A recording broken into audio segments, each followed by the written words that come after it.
Ka-kitchen, eto na ang ating arroz caldo with century egg ni Andrew's Kitchen.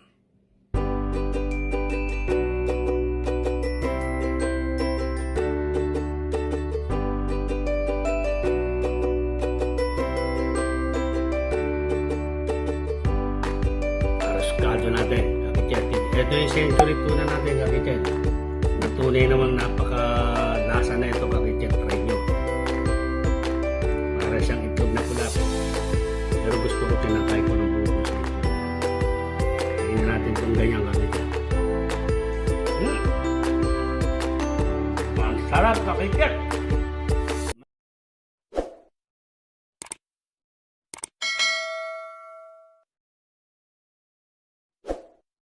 One, two, three.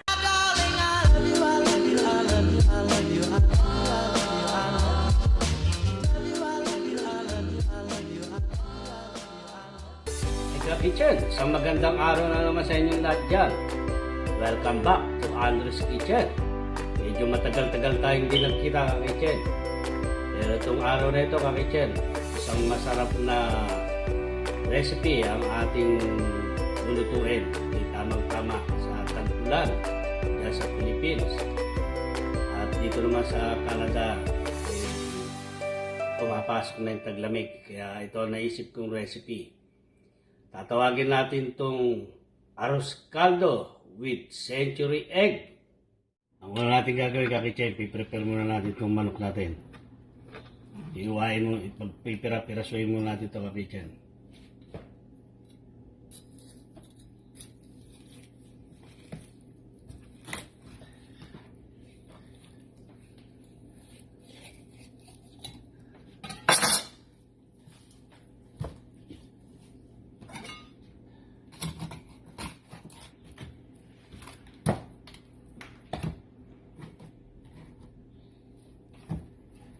Kunin mo natin itong wings. Yan. Kasi natin yung sunod. Natin itong picture. Yan. Yan. Gabulin natin itong legs. Yan. Ayan, ka-kitchen, gusto niyo yung taba ng manok. Ayan ha. Hindi ko sasama yan, ka-kitchen. Cautious tayo sa health natin eh. Ayan. Gagawin natin yung anato oil. At atin natin sa gitna to, ka-kitchen. Itong picture. Tingnan natin sa tatlo. Ayan ha.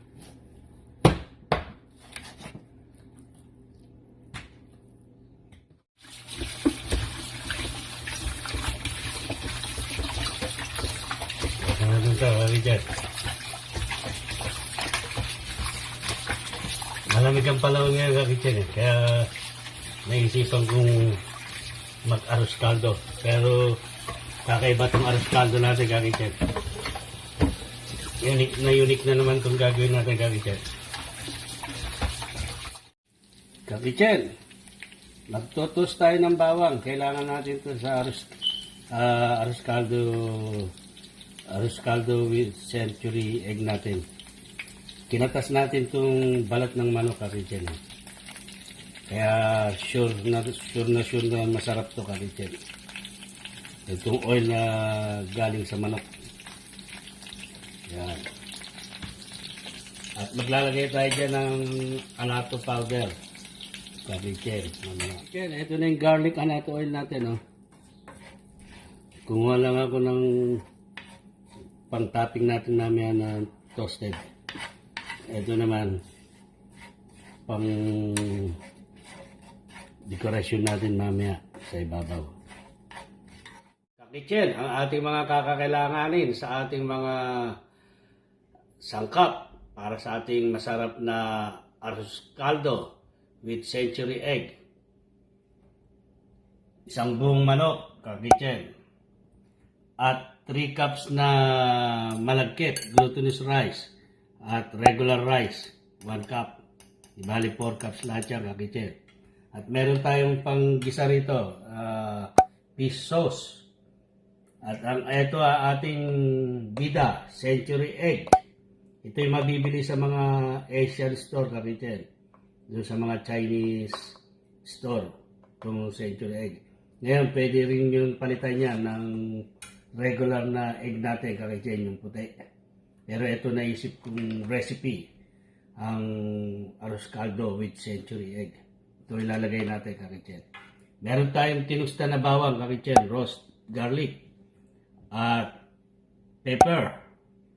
Meron tayong white onion, ginger, garlic, at meron tayong green onion, kakitchen. At meron tayong kasuba. Meron tayong itong garlic anatoy natin, kakitchen. Yan ang mga kakailanganin natin sa masarap nating recipe. Kakitchen, hugasan muna natin itong malapit natin at saka yung bigas. Para malinis siyang kakainin natin, kakitchen.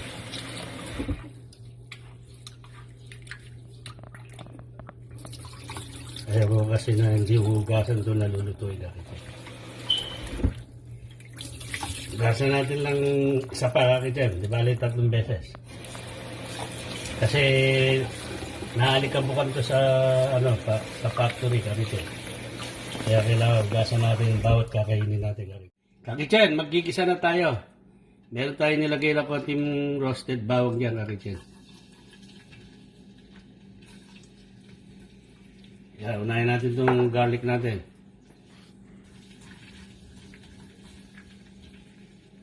Yan lang natin itong malanta, kakitchen. At susunod natin yung sibuyas natin.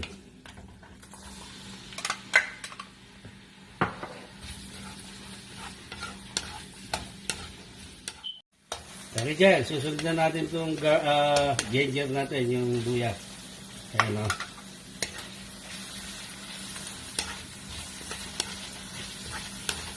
Ayan ang mga pampalasa natin, kakitchen. Kasuba, kakitchen. Para maganda na kulay niya.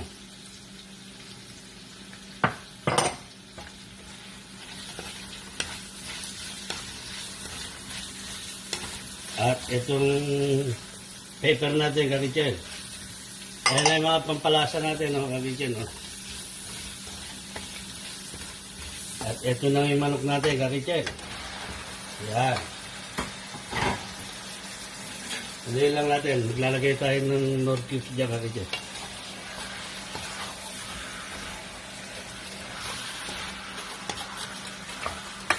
Malasa na kagad yung manok natin, kakitchen. Dahil nilagay na natin yung kasuba at saka yung pepper. At ilalagay na natin yung patis. Yan na yung pampalat natin, kakitchen.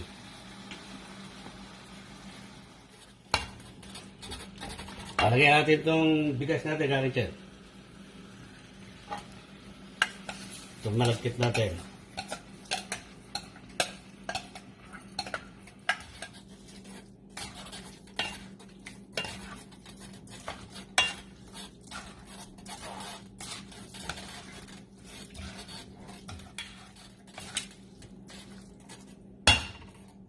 Tutupit tayo, kakitchen, ng kaunti lang. Itong mga bigas na natira dito. At meron pa tayong kakitchen, maglalagay tayo ng garlic anato oil, sa arroz caldo with century natin. Ayan. Mga 2 tablespoon, kakitchen. Yan, ang pampalasa ni Andres Kitchen. Lagyan pa natin mga isa pa. Nakita niyo, kakitchen, paano natin pasarapin ng niluluto natin, kakitchen. Hindi basta-basta tayo nagluluto, kakitchen. Kailangan siguraduhin natin masarap ang ating niluluto. Kaya nakikita ko yung ginagawa niya. Lalagyan pa natin lang isa pang kutsarang garlic anato oil, kakitchen. Yan. Lokso yummy na, kakitchen, Sasang kutsa lang natin yan, kakitchen. Lalagay natin ng Nor cubes, chicken nor cubes. Kakitchen, maglalagay tayo ng chicken cubes. Ayan o, dalawa kakitchen. Isa, ito yung pampalasa natin kakitchen. Hindi tayo maglalagay ng MG. Ano yung MG? Ha? Margarita? MSG. MSG. MSG pala. Hindi tayo maglalagay ng MSG. Yan, kakitchen. Magtutubig na tayo, kakitchen. Medyo dry na isang kutsana natin yung mga bigas natin. Yan o. Tubigan na natin yan, kakitchen. Pagluluto natin. Yan o. Isa pang technique, kakitchen. Tubigan nyo na agad. Kung hanggang saan ang sukat ng gusto nyo sabaw ng arroz caldo nyo. Kasi pag kayo tubig ng tubig, kakitchen, hindi maganda ang lasa nyo, kakitchen. Hindi nyo mahuhuli. Yun, isang beses kayo nagtubig, nandun na yung lasa niya. Hindi na kayo maglalagay uli ng tubig. Mawawala na yung lasa nyo. Mahirap nang magpalasa uli. Yan. Maglalagay pa tayo ng mga 2 cups, kakitchen. 2 cups to. Antayin na natin itong maluto yung sinayang natin, yung bigas natin, kakitchen, hanggang pumutok na yung ano niya, yung mainin. At maluto na yung manok natin. Tatakpan muna natin ito, kakitchen. Takip natin, kakitchen, ha. Kakitchen, eto na yung arroz caldo natin, ha. Medyo pahinog na yung glutinous rice natin, ha. Tsaka yung regular rice natin. Kaya medyo ininaan na natin yung stove natin, kakitchen. Medium na siya. Para maiwasan natin masunog yung ilalim. Kasi malagkit to. Magi-sticky pa to, kakitchen. Kaya medyo antay lang natin mainin yung bigas natin. At saka mag-ano tayo. Takpan ulit natin, kakitchen.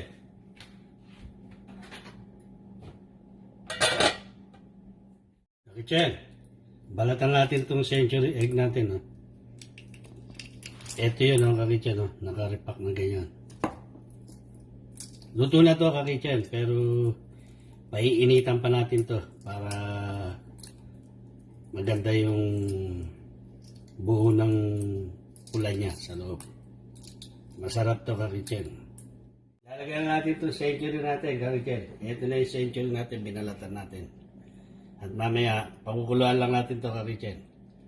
Iiwain natin yan, kakitchen. Tataping natin yan mamaya, kakitchen. Luto na to, kakitchen. Parang itlog na pula sa atin. Pero kailangan natin pakuluan pa rin yan, kakitchen. Para sigurado tayong nadaan sa apoy. Ayan ang pinaka tubig ng arroz caldo natin, kakitchen. Nagtutubig pa tayo. Lalapot pa yan. Yan.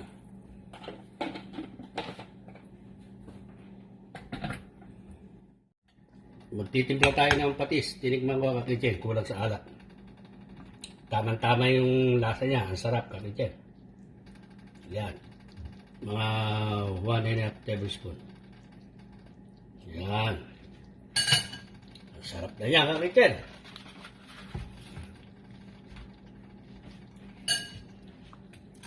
Stigan dating niya, kakitchen, oh. Lutuin pa natin ang gusto yan para sa manok natin, kakitchen. Kakatasin natin yung lasa ng manok. Yan, kakitchen, oh. Hugasan natin yan kasi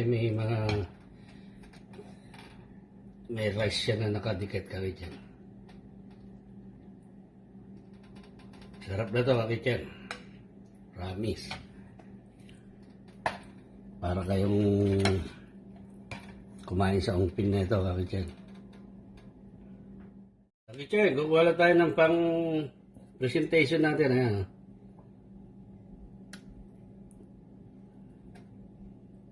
Kuha tayo ng maraming manok, kakitchen.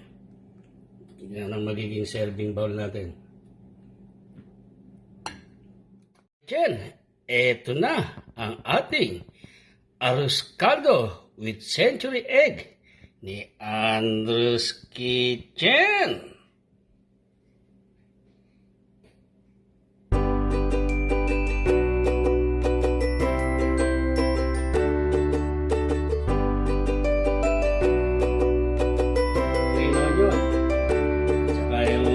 Kasaba natin at yung roast garlic natin at saka itong garlic anatoil natin.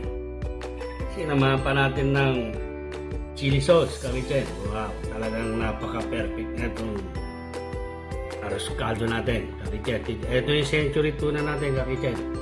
Na tunay namang napaka-lasa na ito, Kakichen. Try nyo.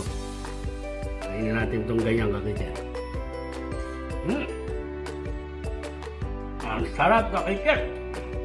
Maligat-ligat yung egg yolk niya, saka yung itlog niya na black.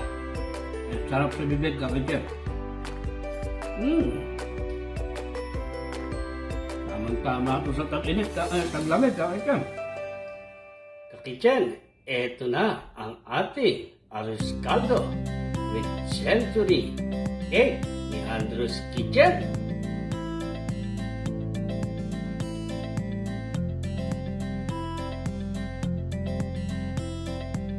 Nakatapos na naman tayo ng isang masarap na merienda o hapunan.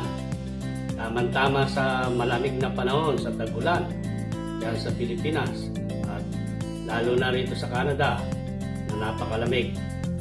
Maraming salamat, Kakichen, sa inyong walang sawang pagtangkilik sa Andrew's Kitchen at sana'y lagi kayong nakasuporta. Hanggang sa susunod ulit, Kakichen, isang masarap na naman na recipe ang ating lulutuin dito lang sa Andrew's Kitchen. God bless us all, Kakichen. Take care. Bye!